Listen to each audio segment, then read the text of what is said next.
Hello, I am Jane. I would like to use elaboration the art washing theory for my project. The concept of art washing highlights a significant tension in urban environments, where art is often appropriated by corporate and state interests. This practice acts to mask the adverse effects of gentrification, which frequently displaces long-standing residents under the pretense of community improvement. In such contexts, art projects can serve as a veneer, making the negative impacts of development more acceptable to the public and policymakers. The driving force behind regeneration and gentrification is frequently tied to the idea of accumulation by dispossession. This concept explains how economic interests often prioritize profit over the well-being of communities, leading to the transformation of neighborhoods. New investments typically cater to wealthier populations, resulting in increased property values and rents that push out existing residents. Artists and arts institutions occupy a complex role in this dynamic. On one hand, they can foster community engagement and build trust, leveraging their unique ability to connect with local populations. This trust is a crucial component of social capital, empowering communities and promoting collaboration. However, the notion of community art washing reveals a more troubling aspect of this involvement. As artists become involved in projects that align with corporate interests, they may unwittingly reinforce systems of displacement. This creates a category of social capital artists, individuals who, while striving to strengthen community ties, may inadvertently contribute to gentrification. Despite these challenges, many artists actively resist the commodification of their work and the displacement of communities. They advocate for the preservation of cultural identities and work to prevent social cleansing, using their platforms to raise awareness and challenge prevailing narratives about urban development. Dafan Village is perhaps the best example to illustrate the concept of art washing. Dafan Village is located in Longgang District, Shenzhen, originally a small Hakka village covering about 0.4 square kilometers. It had a population of only over 300 residents, living in poor conditions, with an average annual income of less than 200 yuan before the reform and opening up. In 1989, Hong Kong art dealer Huang Jiang brought a group of artists and overseas orders to Dafan Village, establishing a factory for producing replica paintings. Due to low rent and convenient transportation, Dafan Village's oil paintings gained popularity in the international market for their affordability, quickly launching the development of the oil painting industry.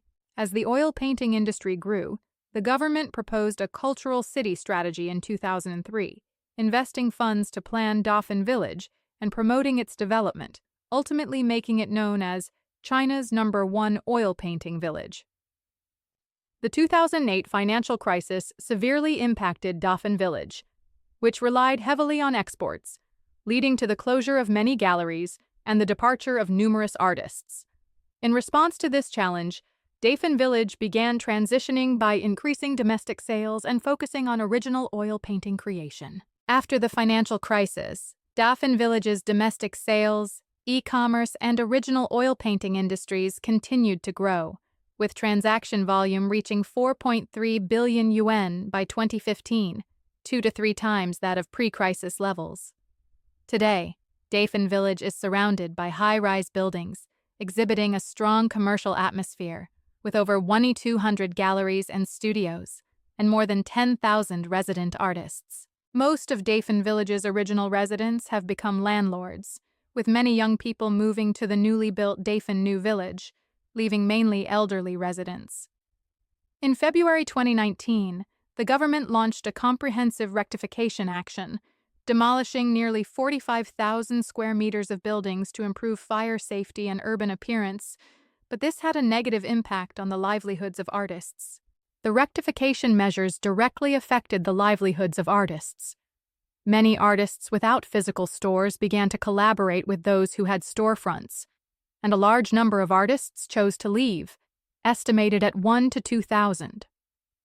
The demolition significantly impacted business, as customers could easily find stores before the demolition, but now often get lost in the complex roads, reducing their enthusiasm for purchasing art.